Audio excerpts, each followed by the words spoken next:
네, 그럼 이제 관건은 피해 복구 작업일 텐데요. 관리천 피해 복구에 막대한 비용이 들어갈 것으로 보이지만 재원을 마련하기는 쉽지 않은 상황입니다. 주민들의 피해 지원을 감안하면 비용을 추산하기도 힘든 상황인데요. 화성시와 평택시가 비용 마련을 위해 기대를 걸었던 중앙정부의 특별 재난구역 지정은 끝내 무산됐습니다. 박희분 기자입니다. 평택시와 화성시는 이번 수질오염 방제 작업 비용이 최대 1,300억 원에 달할 것으로 추산하고 있습니다. 양시는 막대한 비용을 충당하기 위해 사건 발생 이후 중앙정부에 특별 재난구역 선포를 건의했습니다. 재난지역으로 지정되면 복구비의 최대 80%까지 국비 지원을 받을 수 있기 때문입니다. 행정안전부에 평택시 청북읍과 오성면 지역을 특별 재난지역으로 선포해 줄 것을 건의한 상태입니다. 행정안전부는 지난 25일 각 지자체에 공문으로 답변을 보내왔습니다. 특별 재난지역 지정이 불가하다는 통보였습니다. 이번 사고가 국가 차원의 긴급 수습 및 지원이 필요한 재난이라고 보긴 어렵다는 의견입니다. 다만 특별교부세 30억 원을 지원했습니다.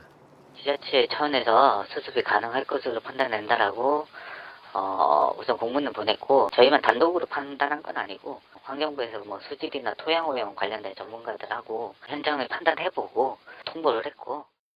경기도는 앞서 지난 18일 재난관리기금 30억 원을 응급 복구비로 긴급 지원해 평택과 화성시는 정부 지원금까지 총 60억 원을 지원받았습니다. 하지만 전체 복구 비용으로 추산한 평택시 1,000억 원, 화성시 300억 원에 비하면 턱없이 모자란 실정. 경기도는 특별 재난지역 선포에 대한 재검토 요청과 함께 다른 지원 방안을 찾는 데 고심하고 있는 것으로 알려졌습니다.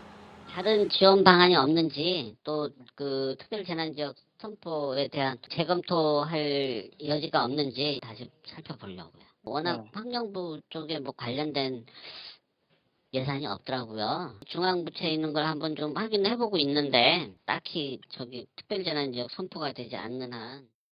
현재 평택시는 재난지역 선포가 무산된 것과는 별개로 오염수 정화를 위해 활성탄 흡착기를 사용하기로 결정했습니다.